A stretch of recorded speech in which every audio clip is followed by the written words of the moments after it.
Let's not beat around any bushes. Let's just go. Okay? Let's start from the beginning. We didn't translate each word of the Pedic from the beginning. And when I get to the end, we're going to slow down. Okay? Lamnatzeach, for the one organizing the choir. Beneginos, who's singing songs. Mizmoir Shir, right? Mizmoir means he's singing with a musical instrument, and Shir means he's singing with his mouth. Elikim, the godliness of concealment. Yachanenu will be benevolent. V'yivarchenu, and he will bless us.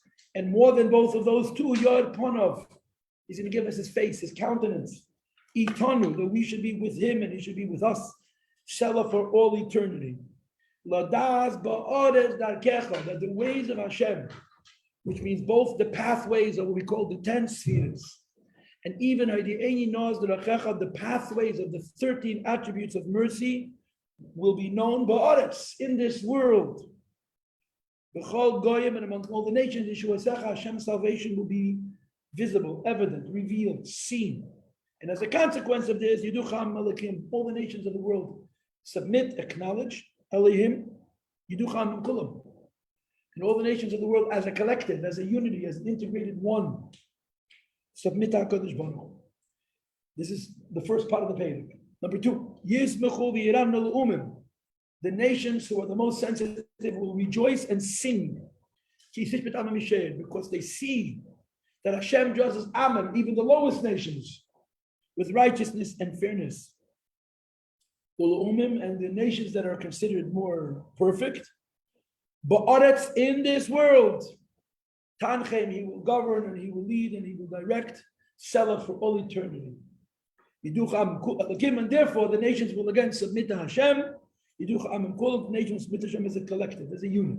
So the first part of the Pedic is Goyim acknowledging how it was worthwhile for Jews to stick with the Eibishter for thousands of years. And the second part of the Pedic is the Goyim acknowledging how the Eibishter is righteous even to them, or also to them. And then comes the bracha. This is the end of the Pedic, and this is where we're holding. Eretz, the earth, Nasna Yivula, will give us her bounty. Eretz, the earth. Nasna will give, Lashon Nekeva, in feminine, the earth is considered feminine. Yivula, her bounty. I told this to you last week, that it says in Rishonim, I forgot which, that the word Yivul, the word Tvua, which are Hebrew words that denote a harvest of grain specifically, is from the word boy or bia, to bring home. Yavul, what you take home. Eretz, the earth, Nasna, will give us Yavula, her bounty, that we're able to take. This is a bracha. The end of this Pedic is a bracha. The last 2 psukim of this Pedic is a blessing. And if you remember last week's class, I spoke to you about Haidah and Halal and bracha. Bracha means the ideas from Hashem that come to us that we can internalize, right? Haidah means we accept. Halal means we see the light of it and we praise it. Bracha means we're able to take it in. Eretz, the earth, Nasna, will give us Yevula, her bounty, as a bracha. We'll be able to take it in. So simply speaking, it means that the earth will give us food. I think about this from time to time. When I'm making my coffee this morning, it crossed my mind. One of the big issues that people worry about is, are we going to run out of air? Are we going to run out of water? Are we going to run out of food? Which really is ironically, are we going to run out of carbon? On the one hand, we're worried about the fact that there's too much carbon. On the other hand, we're worried about, listen, nothing grows if there's no carbon, right? But there's good carbon and there's bad carbon. I'm not a maven in the different kinds of carbon, right? The world is now feeding 7 billion people.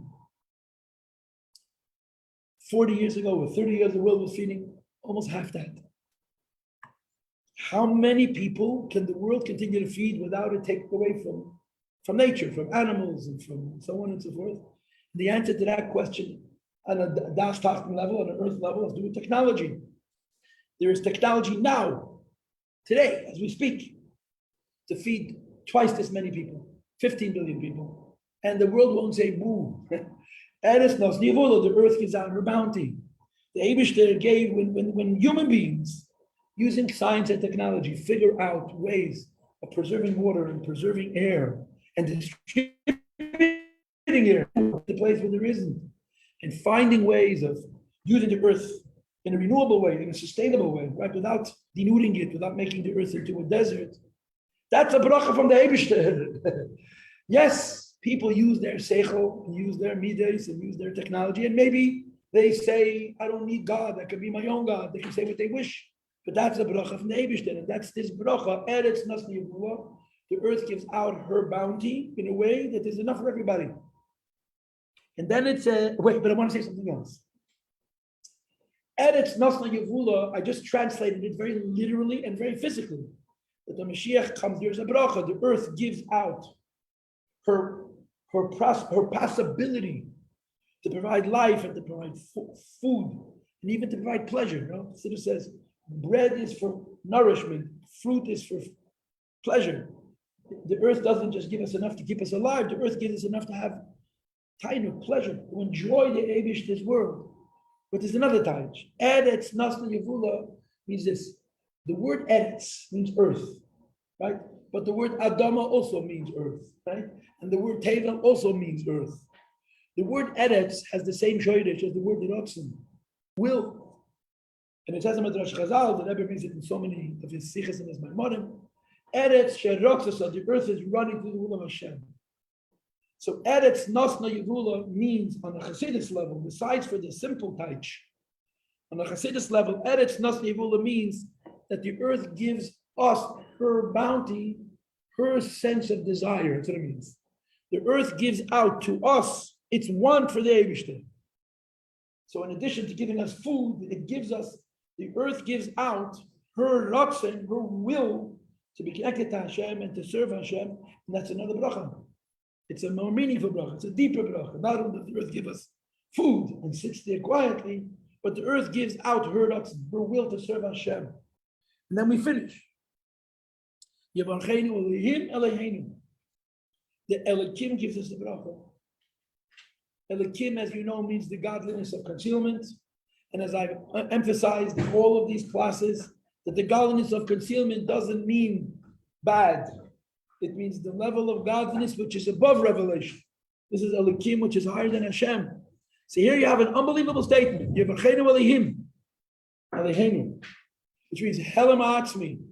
The idea that God is hidden from us gives us a bracha that he becomes ours.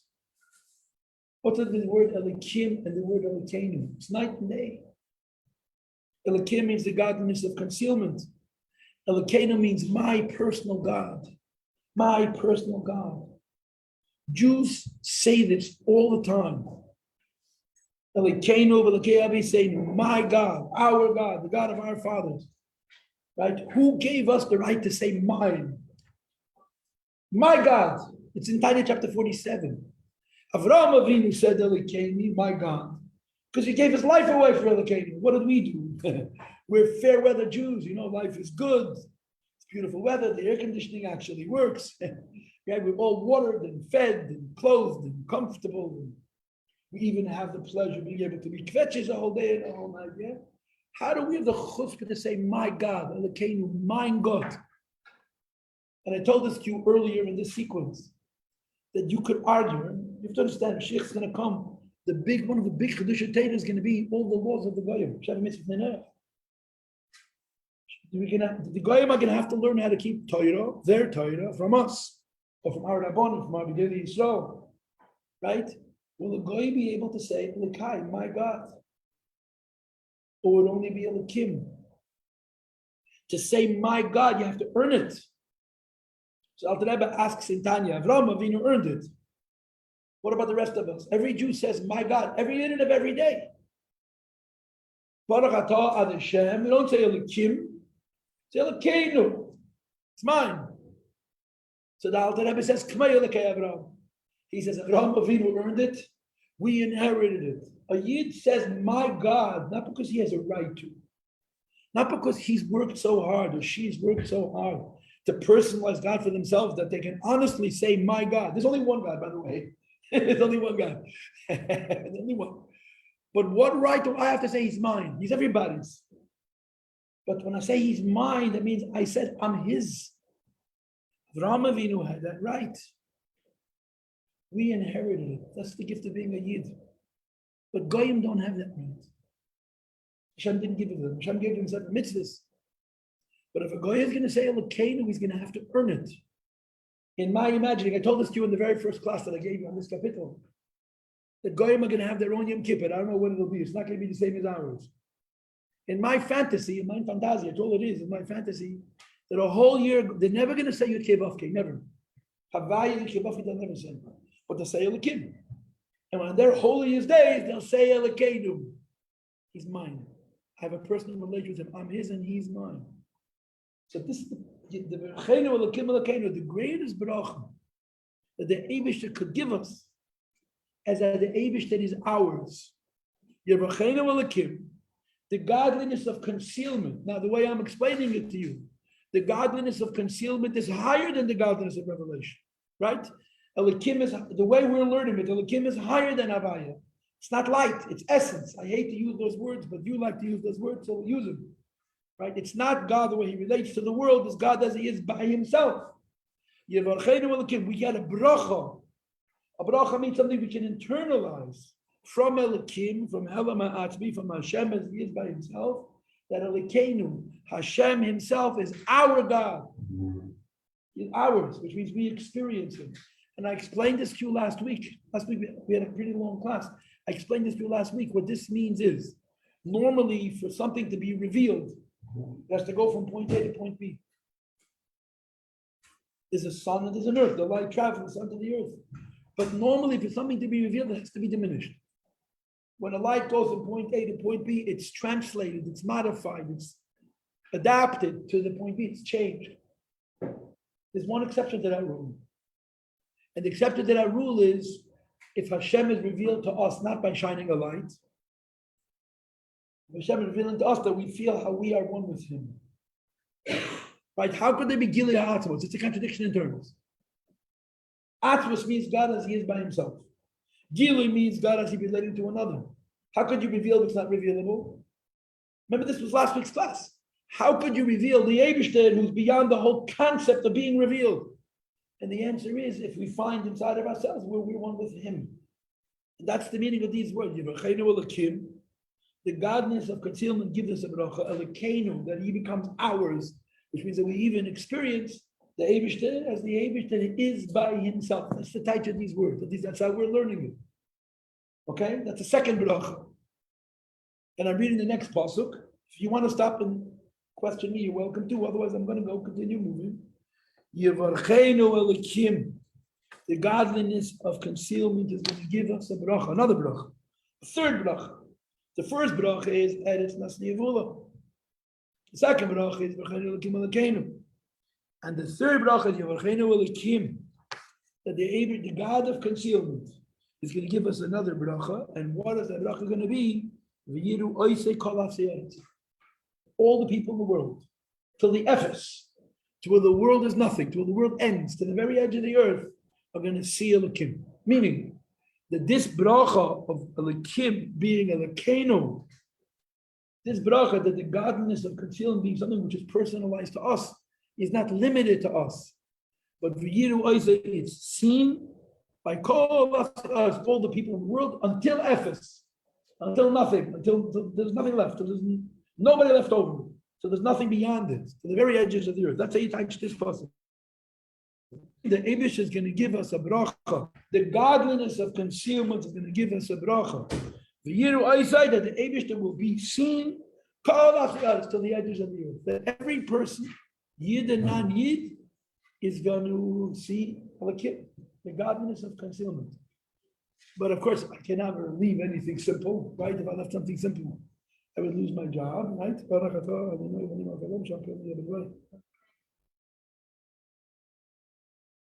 I'm sorry. There's a very, very big discussion in Shavuos, based on a very, very big discussion in the Gemara on the word es, aleph taf. Beishas Baruch Kim es hashmayim es haaretz. V'ahavta es Hashem elokech. Right? If it would say Beishas Baruch Kim hashmayim v'haaretz, what would be missing? Nothing. If it said v'ahavta Hashem elokech without es, no trouble. Right? Es Hashem elokech atira. All of these S's are extra. All of these S's are extra. Aleph Tov. So the Gemara says that the Tanoim explained every single S. And the rule is the rule is that the word es denotes tafel, something secondary.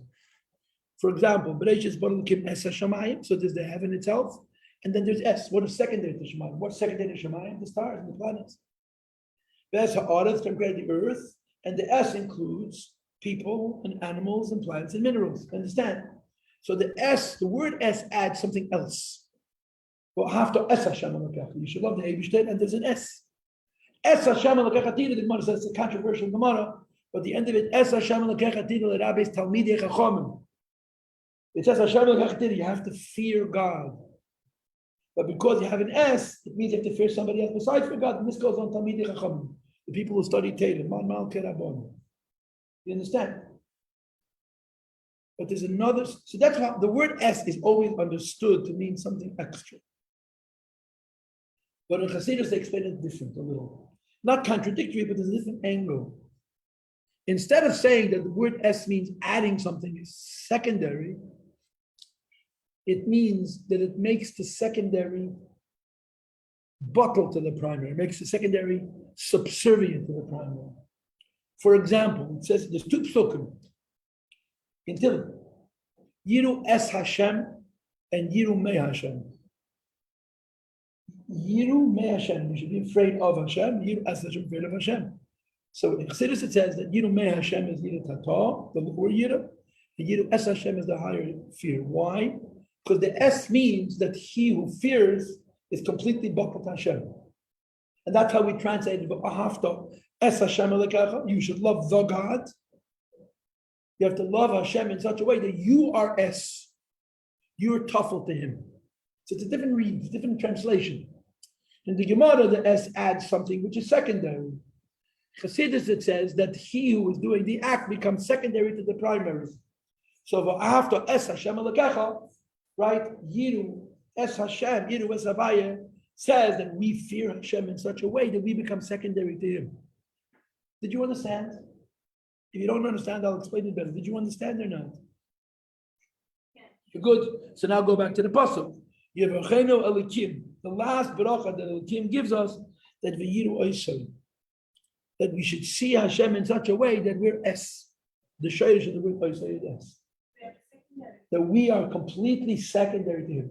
That in seeing Hashem, we become completely secondary to v'yiru oisai. The shayrish of the word oisai is S, that we see him, and in seeing him, we become entirely separate to him.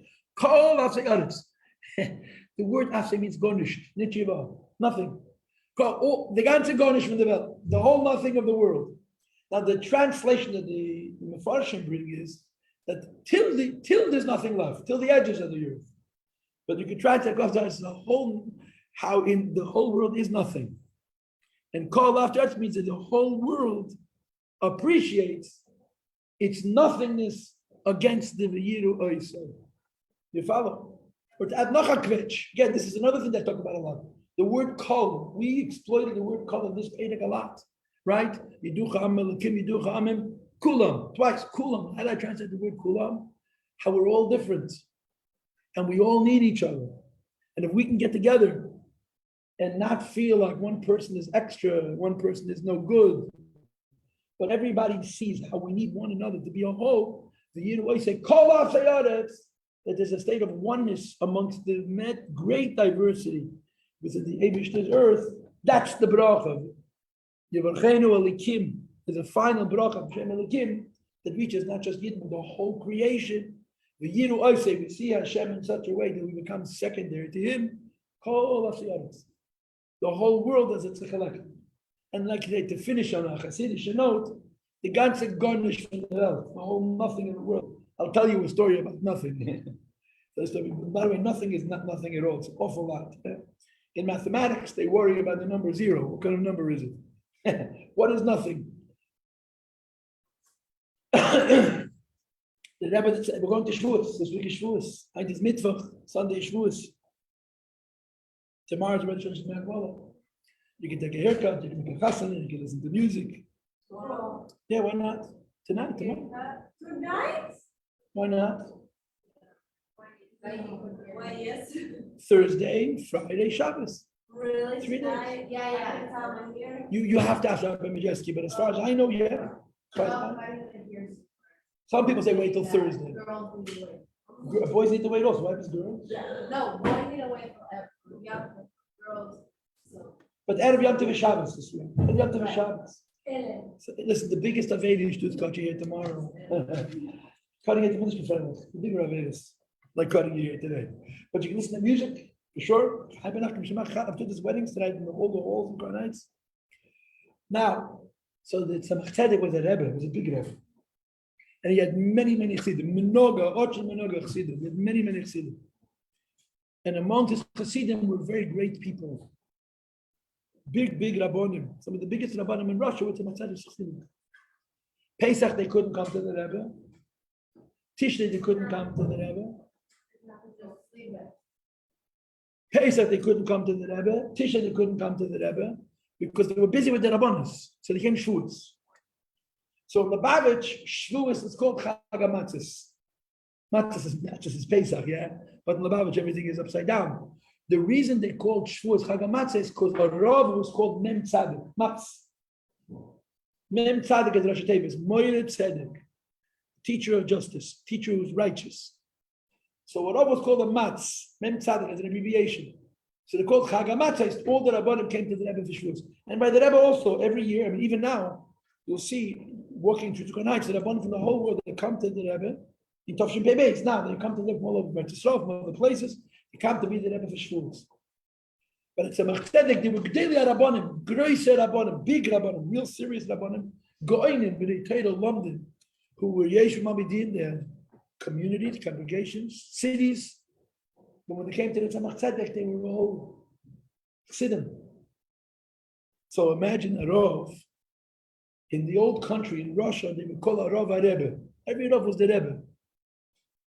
So the Rebbe would leave his town, Chesvas, Nikolaev, Kremenchuk, these were big cities, Peterborough, Moscow, yeah, or Neville, Stetler, Neville, and they would leave to go to the Rebbe. So when they would leave, there would be a goodbye party, both coming together. Their Rebbe, their local Rav.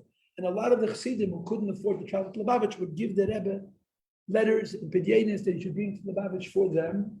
And he would bring it to the Tzemach Tzedek, and Tzemach Tzedek would read it. And if necessary, he would give answers, and the Rebbe would carry it back. So they would see him off, but covered Gogol, he wore a beautiful coat with a nice scarf, as a silk scarf, and with a beautiful new chimadan. They walked him out of the town. In some cities that had a lot of covered and abonim, they would disconnect the horses from the wagon. And the people schlepped the wagon, you understand? It was considered a big cover in the old country. Then instead of the horse schlepping, the people schlepp him, they'd bring him to the train station. And he would get on the train, he would travel from wherever he lived to Lubavitch. He had to change trains for states in big cities. There was no train station in Lubavitch. Lubavitch was no train station. The nearest stop was in a city called Rudnia, which was 11 kilometers from Lubavitch, 11 vyorst. So he would get out of the train, and from Rudnia to Lubavitch, he would take a wagon. But now the wagon driver was a Lubavitcher kutcher, a Lubavitcher taxi driver, a Lubavitcher Uber, a Lubavitcher wagon driver. The Lubavitcher wagon drivers knew there's only one Rebbe, Adin Rebbe. So when all these secondary Rebbes would show up in Lubavitch, what was the Shalom Aleichem? How did you know you came to Lubavitch? The train would stop. You would get up, they would talk with your Shmeinim Ga'arov, looks like a dignified man with a big cylinder and all the good Sachen. The wagon driver rolls up to the train station and he doesn't even get out. Revel, Revel. He didn't say Rebbe or Rav, Revel. Get in. And the Revel had to schlep his own bag and climb in. COVID was over. No respect. In Lubavitch, everybody's the same. And they would go on the bumpy roads with the wagons without shocks. And he would come to Lubavitch. He would find himself a place to stay. And in Lubavitch, everyone was equal. Tzemach Tzedek was very mechaber the Rabbanim. All the Rabbanim were in the Torah. Chabad Rabbanim, in principle, did not make fun of the Torah.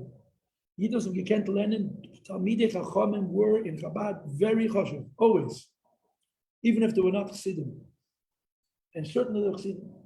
So that Tzemach Tzedek would be makabel upon the Rabbanim. There was different things that he did. One of the things that the Tzemach Tzedek did was every Shavuos, the Tzemach Tzedek made what was called a nigletish, a nigla table, where the Tzemach Tzedek didn't speak Chassidus, he spoke Mandas, nigla, halacha. The nigletish was exclusive for the Rabbanim. Shavuos, there could be thousands of guests, but there weren't thousands of Rabbanim, there were dozens of Rabbanim, scores of Rabbanim.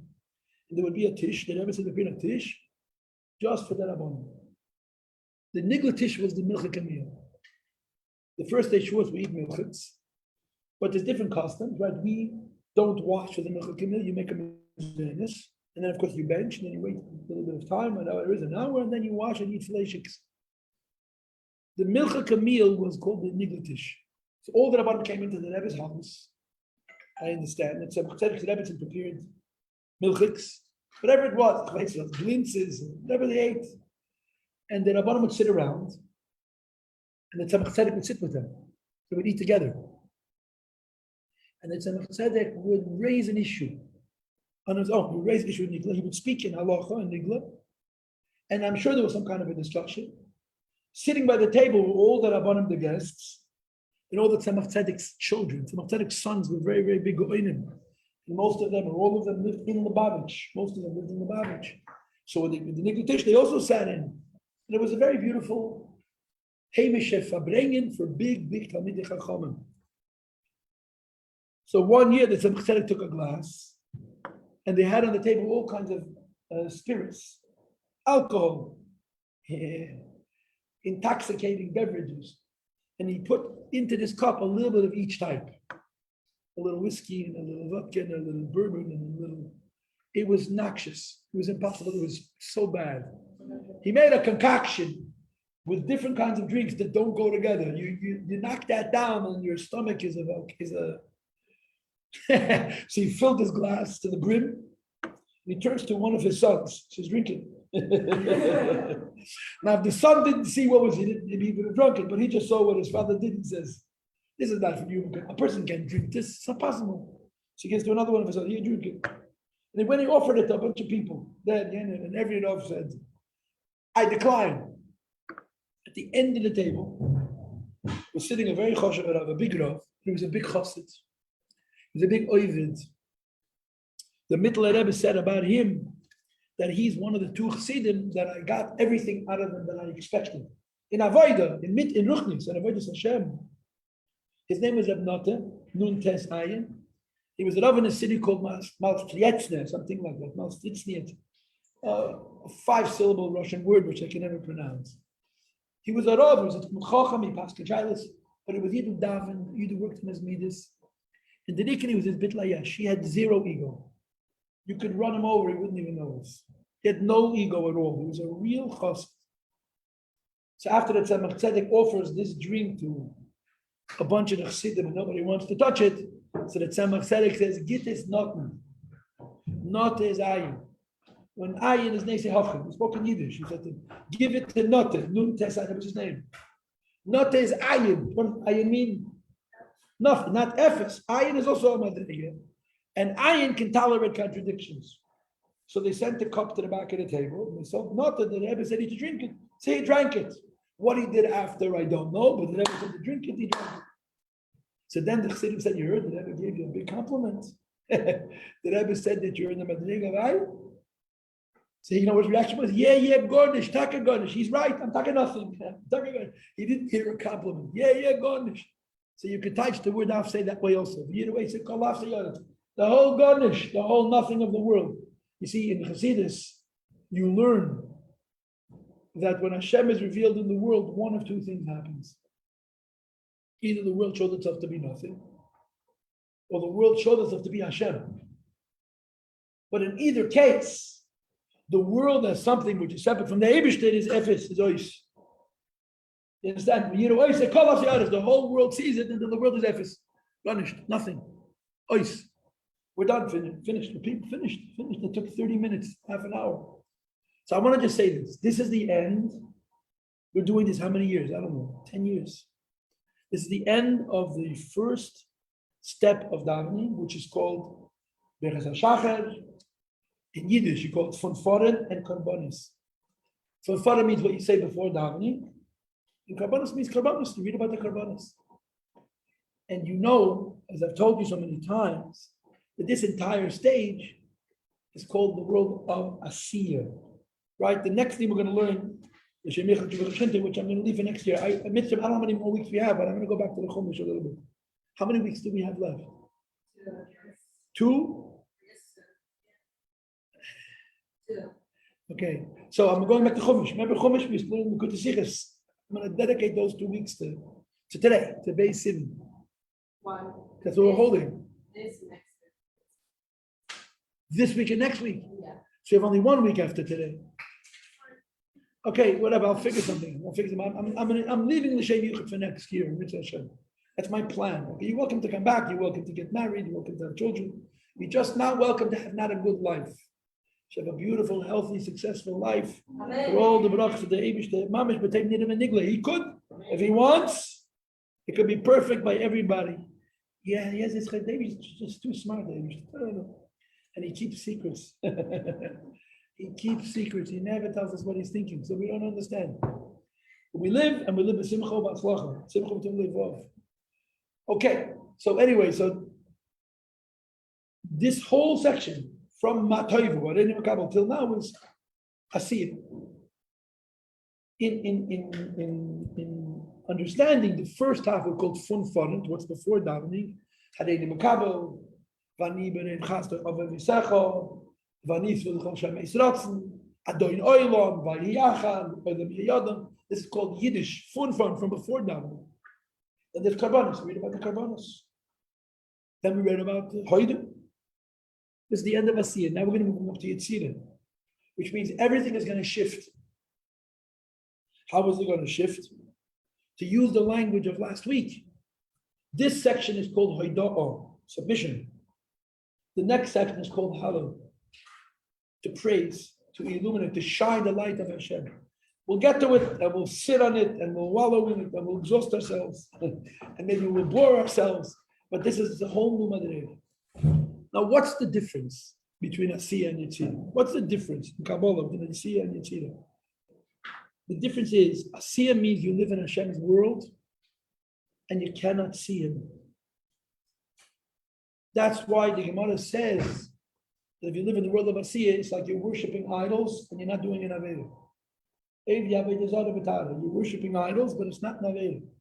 If you're worshiping idols, it's an Aveda. And if it's not an Aveda, it's not worshiping idols. You live in a world of nature. Nature. You don't see Yad Hashem, you don't see Hashem's hand. So it seems to you like the world is just running amok, that there's nobody in charge. There's Dindal, there's Dayan. So you, as much as you want to see the Eibishter, but you don't see him in your everyday. That's Asiyah. What's Yetzirah? Yetzirah is not a world of miracles, but it's a world where you could see Hashgacha Pratis, where you could see Hashem's hand in nature. And that's the difference between what we're learning about until now, where we say Moidani, we accept that Hashem is true, and what we're going to be learning about from now, which is Hallelujah, Hallelujah, Hallelujah, Hallelujah, 100 times. We're praising Hashem for seeing Him within nature. But the way I taught this to you, and the way we learned it, is the last 2 pieces. Hashem Melech, Hashem, this year's learning. Hashem Melech, Hashem Melech, Hashem Melech, and then now, well, this was the Beis Hamikdash of Asiyah. In Asiyah, there's a sanctuary, there's a holy place. And in the Beis Hamikdash, even of Asiyah, you can see Hashem. What was the difference between Hashem Melech and this? Hashem Melech, you see the Eibishter using the Shem Havaya, light, the light of Hashem. In this paragraph, you're seeing Hashem using the name Elokim. This is higher. Because Hashem means light. Light comes from there to here. Elokim means Hashem is concealed, and in the concealment you see Him. And in my opinion, this is why we finish with this. The reason we finish Psukkah Dizimah Beginnes is because the paragraph before was Adeshem Melech, Adeshem Malach, Adeshem Yimlech, Adeshem Melech Kol Haaretz. You see Shem Havaya, you see godliness in Asiyah. And in this Pedic, it's Elikim Yechaneni V'Rcheinu, right? Yiducham Elikim, Elikim Yivorcheinu. Elikim Elikenu, Yivchenu Elikim, it's all Shem Elikim. So this is, so to speak, the deepest idea in Asiya is that in the nature of Asiya itself, you see the Yebishter. And we're actually finished. Questions or comments or observations or whatever you want. And I'll drink water. Okay, we're going to break. We're going to come back. I'm not prepared to give you another class on Siddur, so we'll talk about Shavuos. Okay?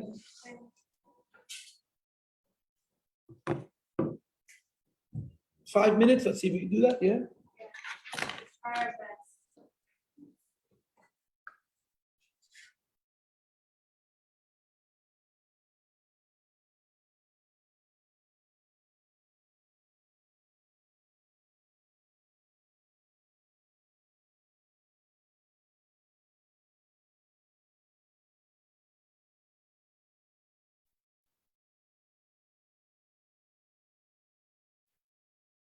Okay, here we go, Rabbi Sivan.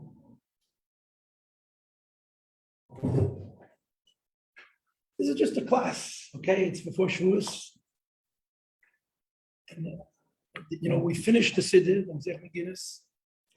and I'm not prepared to teach anything more. And I'm not good at teaching without preparing. It's not my forte, it's not my strength. So, we'll have a Shavuos conversation. Can't hurt anybody in a Shavuos conversation.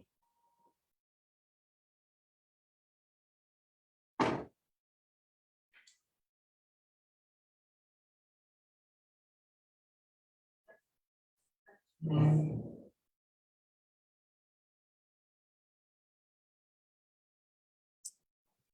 2 years ago was COVID. Last year was COVID-ish. So my siblings were shluchim, and my wife's siblings were shluchim. They're still shluchim. They discovered that people don't know about Shavuos. In the Reform temples, they have Passover, they have Sukkot, they have Rosh Hashanah, they have Yom Kippur. But Shavuos, the holiday of cheesecake, not exactly a big hit. Because of COVID, the shluchim could not invite people to the shul.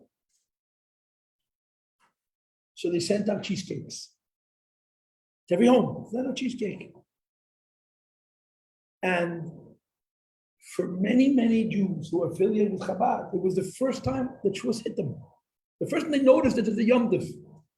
They've been going to Chabad for services. Some go more often, some go less often. You also have the JFK, the JFK Jews.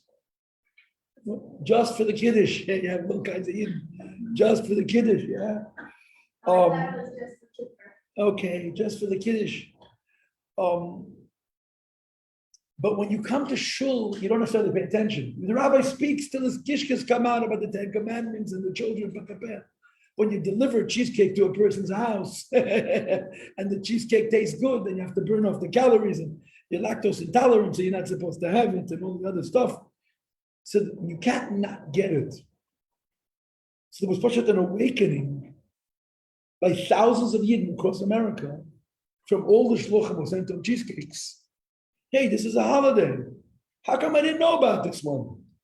And the answer is, listen, you came to services last year. You wrote me a check for Yizkid. Yeah, I don't remember. Because Shavuos is one of those holidays that you have to stop and notice. It's so quick. And there's no matzah, there's no sukkah. I mean, it's cheesecake and blintzes. What is it? You need something to trigger in you a sense of, this is a major holiday, right? This is not a minor, this is not Chanukah and Purim. This is a major holiday. It's a biblical commandment. And somehow sending the cheesecakes to people's homes got the attention of many people who were without the cheesecakes.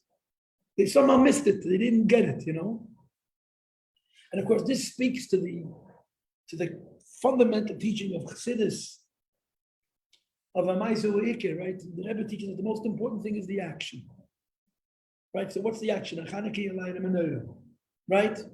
So if you're a rabbi of Chabad youth or Chabad teens, what do you do on Chanukah to get the kids' attention? What do you do? No, do that too. You make an olive press.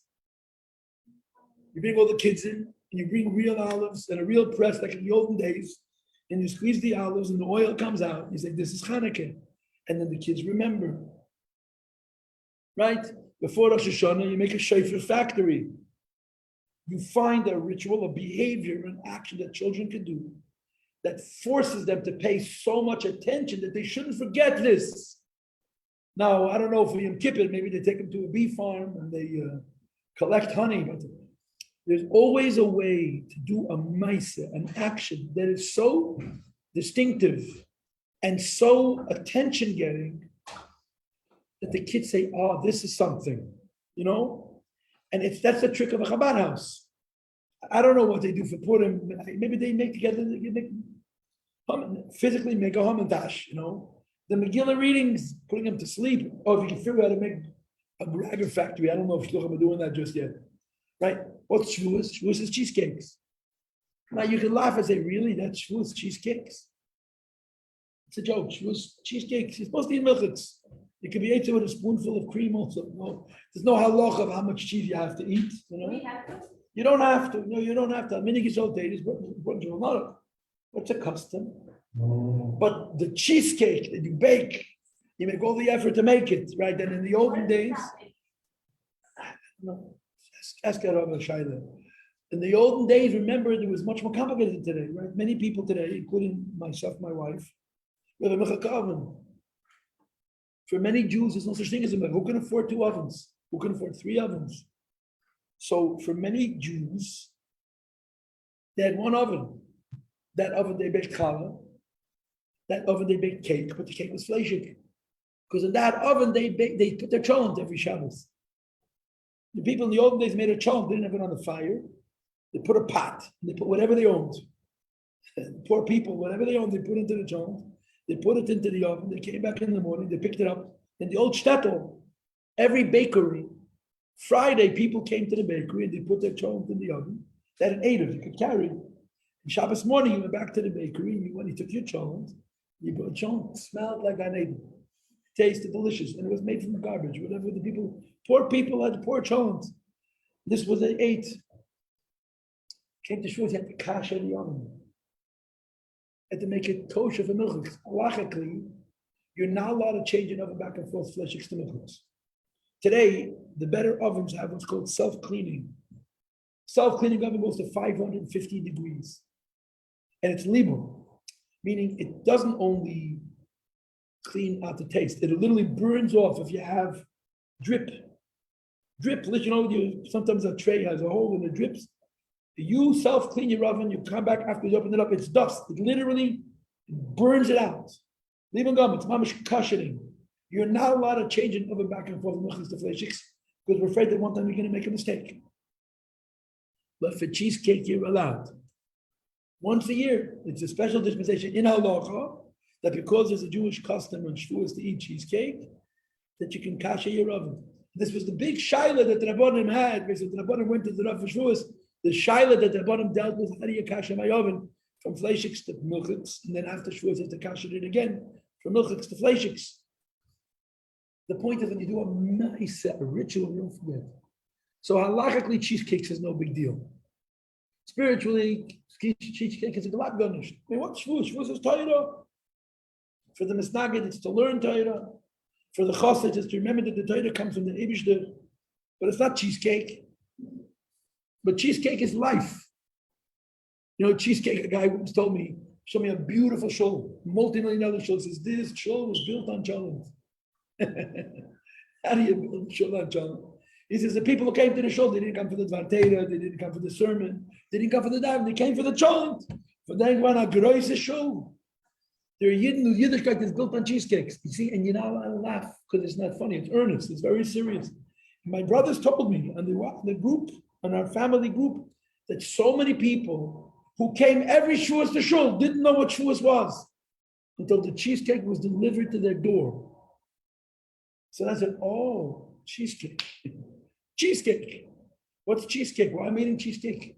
In the beginning of June, in the May. The tenant is Hashem gave us the Torah. So that's something to consider. That Bechlal in life, Yiddishkeit talks about doing a Ma'aseh B'Peh. I tell this to you every day, that the reason Yidden survive is because of mitzvahs. A lot of people have a lot of good ideas. A lot of people have a lot of good ideas. I don't only mean good ideas that they're smart, but they're good. They're about righteousness. But they don't have mitzvahs. They don't have minhagim. They don't have customs. Ideas that are in your head go in and they go out. And they're very difficult to transmit to children, to the next generation. But cheesecake, who doesn't like cheesecake? In other words, I'm a from Yid. Why? Because my father's a from Yid. Why? Because his father was a from Yid. Why? Because his father was from Yid. You know how important cheesecake is? Now, listen, it's not. It's really not. Why? My father learned Chassidus. My grandfather learned Chassidus. My great-grandfather learned Chassidus. When you learn Chassidus, you have a different Shavuos. But it's not true. We were little kids who ate cheesecake. That cheesecake is very important, very, very important in the learning of Chassidus, even though Chassidus says you're not supposed to indulge in tivus and it's secondary and unimportant, but it's important. It's important. The things that we do ritualistically on each Yom Tif, transmitted from generation, it keeps it. And in America, people talk about meditation and spirituality. And we talk about mitzvahs, mitzvahs, ritual action, cheesecake, a cheesecake. Why? Because that's how you give the Torah. That's how you give the Torah. That's how you give the Torah. So what do you go from cheesecake? What do you go from cheesecake? What comes after cheesecake? Ice cream. What does ice cream do with Shavuos? I'll tell you another interesting thing. In many Jewish communities, they stay up all night. The men stay up all night. Girls stay up all night. I don't mind if the girls stay up all night, but I do mind if they stay up in Fabrem. I'm saying the most boring ticket in the universe. You want to stay up all night? Do what I'm doing. Read 3 lines of Chumash from here and then go to the next piece. And there's nothing more boring than taking those Shavuos. Trust me, I do it every year. And my eyes don't work. My eyes don't work. So I fall asleep. Whenever I read, I fall asleep.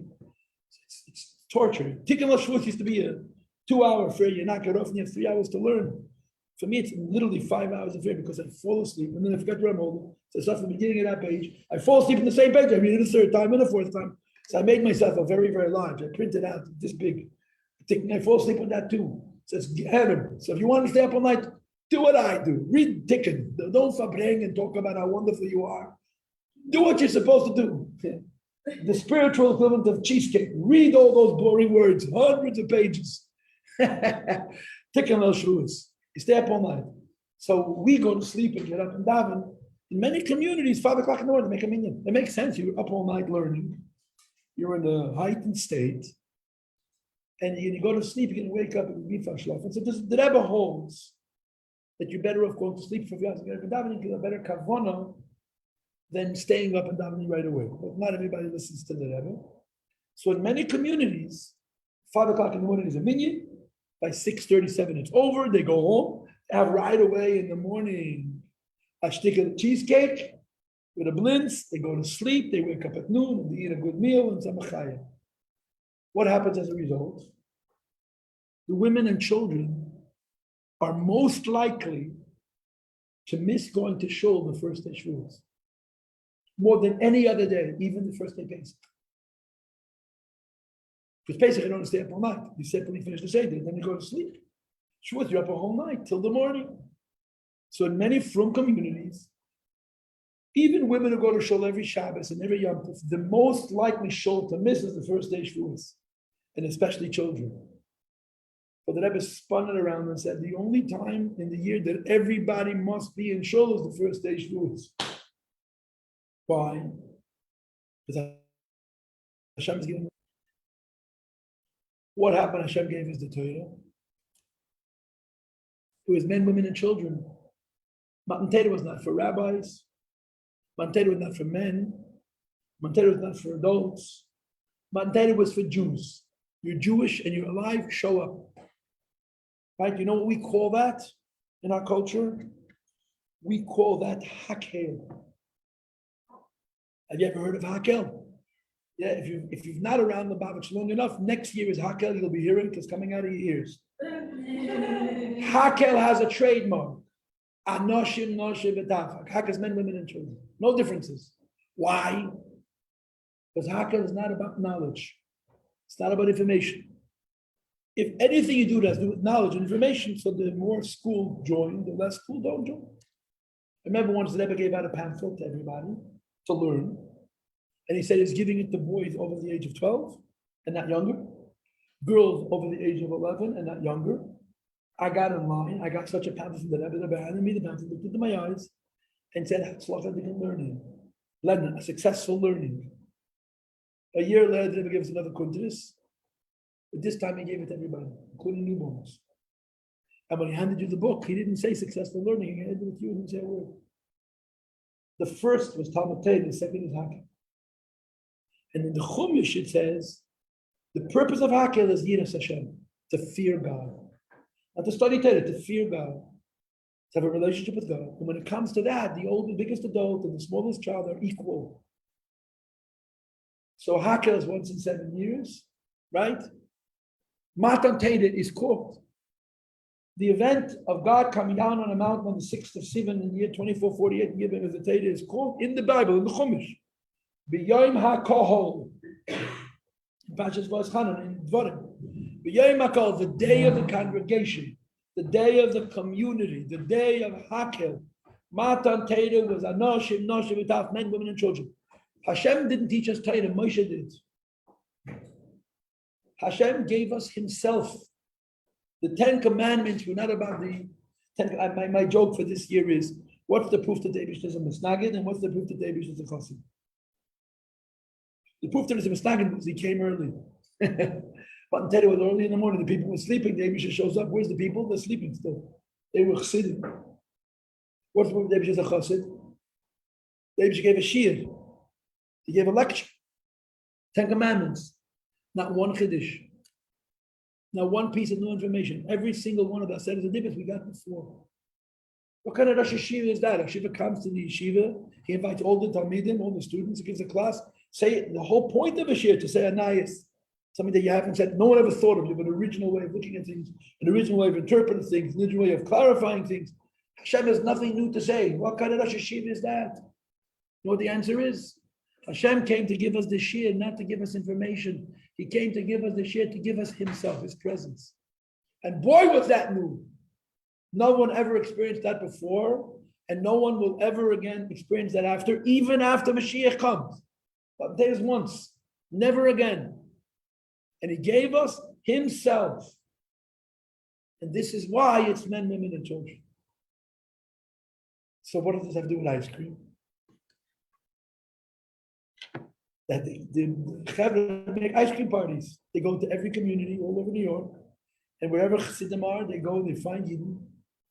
Any time in the day, you got to get together a minyan of 10 men, because you can't learn without 10 men, and you call together the children, the boys and the girls, and their parents, and you give them ice cream.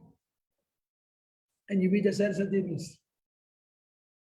Everybody comes to show them. In other communities, it's probably the most likely Kriyas HaTorah for people to miss. The Rebbe said there's no more important Kriyas HaTorah than the first day Shavuos. And people scream, the kids are making noise and they're disturbing and you can't hear. This is the exception to the rule. First day Shavuos, everybody comes to show, boy, girl, man, woman, young, old, normal, crazy. Because this is not about knowledge and information. It's about Yiras Hashem, meeting God and developing a sense of his presence and having awe and respect and fear of HaKadosh Baruch Hu. And in order to get the people into the building, if cheesecake doesn't work, try kosher mechaka ice cream. Some people say that that's a contradiction in terms, but they're pretty good mechaka ice cream. I mean, I'm not such a big maven, and unfortunately, I don't care anymore that much. When I was younger, I was a big about Tiger. Abandoned the Tigers. To give the kids ice cream. So ice cream is cheesecake, you understand? These little children who are not from, who are living, I mean, you live in New York City, so probably you get Hanukkah, you have other times of the year that you meet God in Judaism. But to a lot of children, in smaller states, the Chabadniks go around and they gather the kids together and they give them ice cream. The hard part of the ice cream party is you have to gather 10 men because you can't read the Torah without 10 men. And 6 of them have to be men who didn't hear the reading yet. So you can schlep 4 bacharim from shul to shul And they go, they 4 o'clock in the afternoon, 5 o'clock in the afternoon. So it doesn't have to be in the morning. Sometime the first day Shavuos, you come to these neighborhoods and you announce all the children come to shul. You get ice cream, every flavor with every topping, with every bus. You look at these and really, this is Lubavitch, toppings on ice cream. Yep. Lubavitch is toppings on ice cream. Why? Because that's what these kids are going to, when they're grown up, they're going to remember the set of forgiveness. They don't even know they're being read. They don't understand Hebrew. They're not paying attention. They're playing with their ice cream. But they're going to remember the toppings. You understand? These rabbis gave us so many different flavors of ice cream in so many different varieties. And I can eat as much as I want. Thank God my mother didn't come. If she would have seen how much ice cream I had. Yeah, but they remember the ice cream. And you never know what a little ice cream means to a Yiddish kid when that kid is grown. You know what I'm saying? I always talk about the CT in Shabbaton. The CT Shabbaton is now several thousand boys and girls. Several thousand. They come to Crown Heights. Once the Shabbos, they go to Times Square and they make a dollar. And they have a concert. Now, Times Square means to me the same thing as Grand Army Plaza. The square in front of the menorah, the dreidel in front of the museum. It's all this, I don't know. But Times Square is one of the most famous places in the world. It's one of the most famous places in the world. It really is. To get the rights to fill Times Square is a big deal. But right, you have to get permission from the city. And you bring these boys and girls to Times Square, they have a concert, and they sing, and they dance, they have a lot of fun. Okay, they say, Moshe Gitlaski makes a little speech, someone makes Havdalah, you think they're listening to Havdalah, they don't know what it is. But they're never going to forget that they were together with 2,000 or 3,000 other Jewish boys and girls on a Saturday night in Times Square. And they sang Jewish songs. I will tell you that many of them will marry Jewish because of that. You can look at it and say, really, this is Chabad. Shit. This is Chabad. This is what we do. It's not enough you make a party in your Chabad house and it's a little bit loose and the mechitza falls down. You have to go to Times Square and you have to get the most interesting, entertaining singers and Meshugoyim to do whatever they do. You see, but if you understand how a child thinks, right? So if one person is a piece of cheesecake, for another person it's some ice cream, and for another person it's Times Square. But what's the point? This is how you bring the Eibishter to people. And you bring people to the Eibishter. And this is a spin on Shavuos, you know, we spin on Shavuos. I said to you before, there's a Mesnagdish Shavuos and a Chassidish Shavuos. And I promise you I'm not disparaging Mesnagdish. Mesnagdish Shavuos is sitting and learn Torah. They stay up a whole night. They learn, they have a shir after a shir after a shir. What's a Chassidish Shavuos? You say tikkun. Oh God, I fall asleep. It's torture. I stand. I don't eat because food is another one of my nemesis. But if I read from any book for any lengths of time, I fall asleep. You know what it means? I'm a book person. It's my life. You know, I look as if I fall asleep. It's Gehenna. I try to read on the computer. The computer is very bright and you can make the words very big. And I fall asleep on the computer too. But tikkun, I mamish do. I wake up my hand, boom, I have a finger on an L. I got 2 pages of L's in the middle of whatever I'm typing. How long did I sleep for? How many L's do I have? But you get through it. You come to shul at midnight, at 4 o'clock in the morning, you haven't done it. What do you do? I read the same page 4 times. I'm falling asleep. Start from the beginning. Turn the page. Okay, at least this one's got it. This one's got it. The next page. Why did we say tikkun? Why did we say tikkun? Never spoke about this many times. And I really believe it. I'm not saying the girls should stay up, but you're going to stay up. I think to stay up and to sit at the Fabrengen is this ain't the real deal. You want to stay up, you're going to be a Chassidish girl, say tikkun. I promise you, there's nothing more boring you'll ever do in your life. You read Bereshis, sleep, so, huh? I'm saying to do it. You just called me no one. It's a big madrega. It's a high madrega. I say the girls should sleep. Guys, I said, you want to stay up? Don't enjoy yourself and drink soda and listen to stories of Fabrengen. That's Baba Mises. Say tikkun. You torture yourself. It's worse than saying Tehillim. It's not a But I got to. Why don't you have to? You have to, because you have the mitzvah to learn Torah. We don't have it. So then sleep. What are you up in the middle of the night? Why should we sleep? Because it's called being normal. But it's not for you. You just told me it ain't yours. What? You just said it's not yours. It is mine. But I don't have the mitzvah to learn, actually sit down and learn it. So what do you have? I have the Torah, I have the mitzvahs that I need to. The mitzvahs. Yeah. So you stay up all night for the mitzvahs. I'm staying up to get actually the Torah. This big thing from God. You can sleep just fine. It's like you tell a kid, okay, you behave good so nice till now. Tomorrow you will get a big present. Okay, the kid would not sleep the whole night. That's why you're staying up, because you can't sleep. Trust me, I can sleep just fine. In fact, I sleep standing. I'm sorry, the girls are liberated, the girls learn Torah, they're obligated. First of all, much obligation to learn Torah. There's a lot of things you have to learn. Mechuyev to learn. And girls learn Torah just like boys. You gotta say tikkun. I'm sorry. You're just jealous. I'm not jealous. I'm not jealous. I just feel like it doesn't make it. To me, it's contradictory.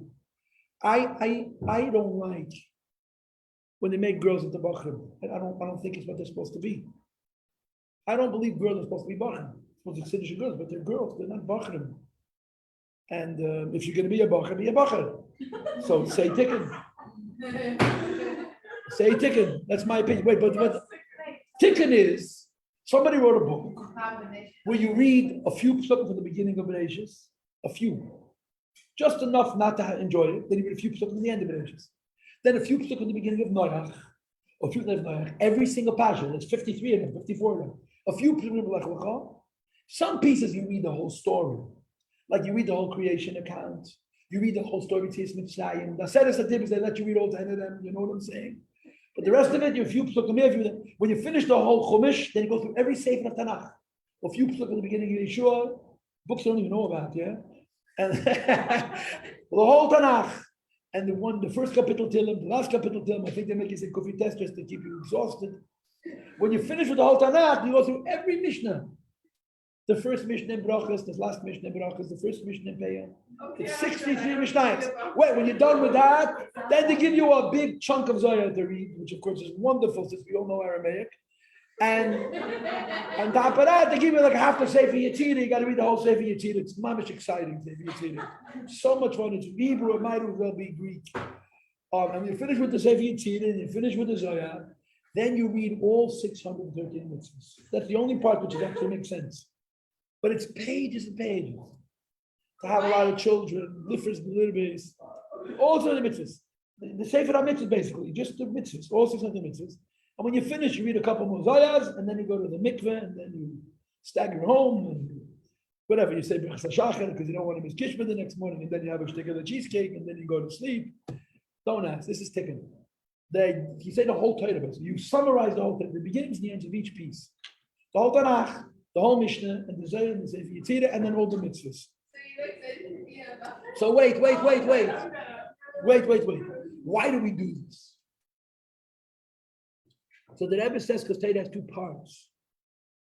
There's the ideas of the Torah, the light and the wisdom of the Torah, and then there's the words, the oisias of Torah, the words of the Torah. The words of the Torah are absolutely holy. The ideas of the Torah you can misunderstand. You can misinterpret by mistake or on purpose. The words are sacred. So our preparation for receiving, just like Simchas Torah, we dance with the Torah, don't learn with the Torah. On Leil Shavuos, we don't learn the Torah, we say the oisias of Torah, the Heilig oisias, the holy letters, and that's the concept of saying.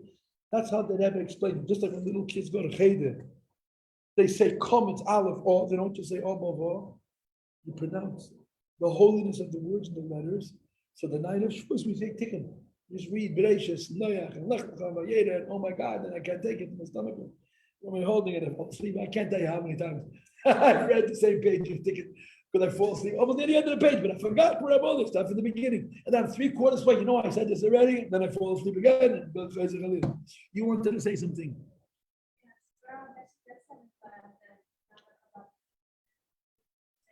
To say what? Rabbi said it's not the Chabad custom. It is the Chabad custom. All the Chassidim say it. The Sfarim say it. The Misnag didn't stop saying it. When my grandfather was younger, he said tikkun. Then his kids went to yeshiva, and then he started learning Gemara. Of course, we say tikkun. But all Chassidim say tikkun. It's not just Lubavitch. We don't say the other tikkun. What? No, Say tikkun, yeah, of course. Okay, girls. So there's 3 messages: cheesecake, ice cream, tikkun. Nazdarov, yeah. So good. Okay, you jumped in. You're welcome.